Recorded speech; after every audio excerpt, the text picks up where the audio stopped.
اعوذ باللہ من الشیطان الرجیم بسم اللہ الرحمن الرحیم۔ مولا کائنات حضرت امیر المومنین علی ابن ابی طالب علیہ السلام کے مجموعہ کلام نہج البلاغہ کے پہلے باب کا خطبہ نمبر 135۔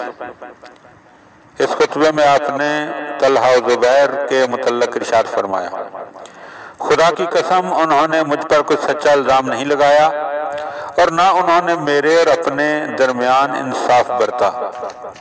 وہ مجھ سے اس حق کا مطالبہ کرتے ہیں جسے خود ہی انہوں نے چھوڑ دیا ہے، اور اس خون کا عوض چاہتے ہیں جسے انہوں نے خود بہایا ہے۔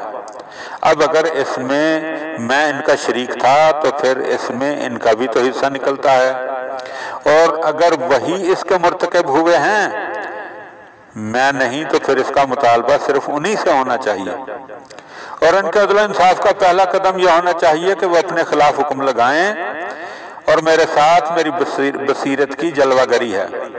نہ میں نے خود جان بوجھ کر کبھی اپنے کو دھوکہ دیا اور نہ مجھے واقعی کبھی دھوکہ ہوا، اور بلا شبہ یہی وہ باغی گروہ ہے جس میں ایک ہمارا سگا زبیر اور ایک بچھو کا ڈنگ ہے، اور حق پر سیاہ پردے ڈالنے والے شبہ میں ہیں۔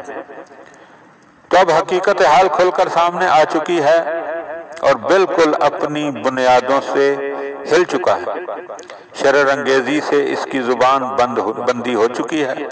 خدا کی قسم میں ان کے لیے ایک ایسا حوض چھلکاؤں گا جس کا پانی نکالنے والا میں خود ہوں، کہ جس سے سیراب ہو کر پلٹنا ان کے امکان میں نہ ہوگا، اور نہ اس کے بعد کوئی گھڑا کھود کر پانی پی سکیں گے۔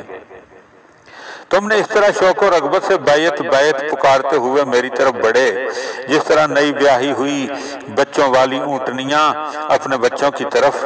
میں نے اپنے ہاتھوں کو اپنی طرف سمیٹا تو تم نے انہیں اپنی طرف پھیلایا۔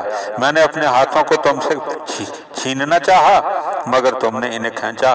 خدایا ان دونوں نے میرے حقوق کو نظر انداز کیا ہے اور مجھ پر ظلم ڈھایا ہے، اور میری بیعت کو توڑ دیا ہے اور میرے خلاف لوگوں کو اکسایا ہے۔